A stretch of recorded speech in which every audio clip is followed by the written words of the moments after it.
Custom orders are the lifeblood of most woodworking businesses, and also the number one reason so many woodworkers burn out, lose money, swear off clients forever. I'm Zach from Lavelle Woodworking Studio, and this is Woodworking Business 101, why most woodworkers lose money on custom orders. Most woodworkers don't lose money because they're bad at building. They lose money because they don't control the custom order process. Today, I'm breaking down the exact system that keeps custom work profitable, predictable, and stress-free. This is the same framework that separates real woodworking businesses from hobbyists who accidentally invoice people. And before we dive in, hit subscribe so you don't miss any of the Woodworking Business 101 videos that help you build a profitable shop, not just a busy one. If a custom job goes bad, the disaster usually started 3 conversations earlier. Most woodworkers think the chaos begins when the customer asks for change. No.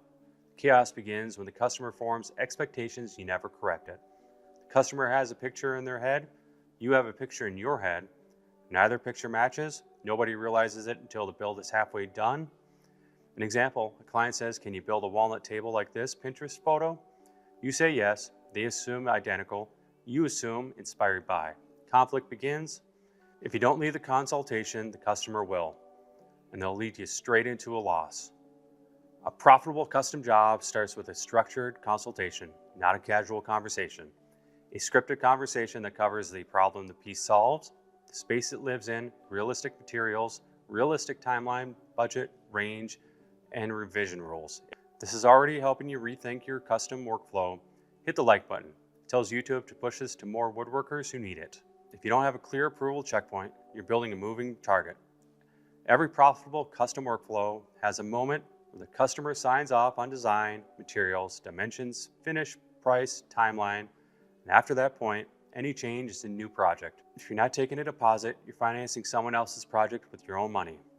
A deposit creates commitment, protects your schedule, and filters out tire kickers. If it's not written down, it doesn't exist, and it won't protect you. Documentation keeps you consistent, aligned, and predictable.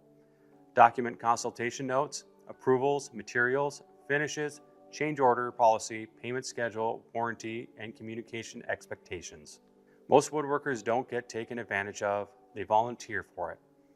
Emotional traps include wanting to be liked, underestimating time, feeling guilty about charging more, and avoiding uncomfortable conversations. Custom work doesn't have to be chaotic. When you control the process, you control the profit. And if you want more videos that help you run a profitable woodworking business, not just a busy one, hit subscribe, turn on notifications. Till next time, have a wonderful day.